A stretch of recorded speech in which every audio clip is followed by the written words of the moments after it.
ইয়াত এই শুভ আৰম্ভণিত আমাক আমাৰ হস্পিটেল কৰ্তৃপক্ষই আমন্ত্ৰণ জনাইছিলে। আমি ইয়াত আমাৰ হেল্থ ইএমৰ লগত আমাৰ ইএম সকল ডেপুটি কমিশনাৰ আমি সবে আহিছোঁ আৰু কোকৰাঝাৰ কেঞ্চাৰ হস্পিটেল খুব সুন্দৰকৈ ইয়াত ট্ৰিটমেণ্ট চলি আছে আৰু ভাল ৰিজাল্টো হৈছে।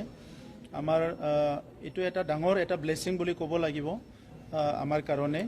গতিকে মই অসমৰ মুখ্যমন্ত্ৰী ডাঙৰীয়াক টাটা ট্ৰাষ্টৰ অধিকাৰীবিলাকক সকলোকে ধন্যবাদ জনাইছোঁ কি কেঞ্চাৰ পেচেণ্টবিলাকে বহুতখিনি জিয়াটো ভুগিব লগা হৈছিলে।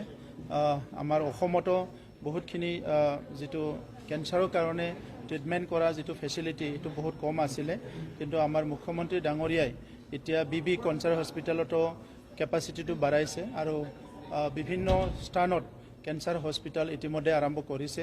কিন্তু কোকৰাঝাৰৰ হস্পিটেলখন আৰম্ভ কৰি আমাক বহুত ডাঙৰ উপকাৰ কৰিছে।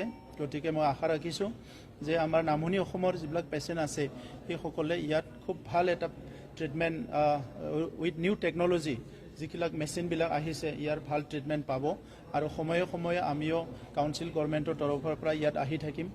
পেচেণ্টসকলৰ সুবিধাৰ্থে আমি কি কৰিব পাৰোঁ এইটো আমি এই আগষ্ট মাহৰ ভিতৰতে আমাৰ হস্পিটেল কৰ্তৃপক্ষ আমাৰ হেল্থ ডিপাৰ্টমেণ্টৰ মাজত মিটিং কৰি পেলাই আৰু অধিক কি আমি ছাপৰ্ট আমাৰ পেচেণ্টবিলাকক দিব পাৰোঁ এই কামখিনি আমি আৰম্ভ কৰিম।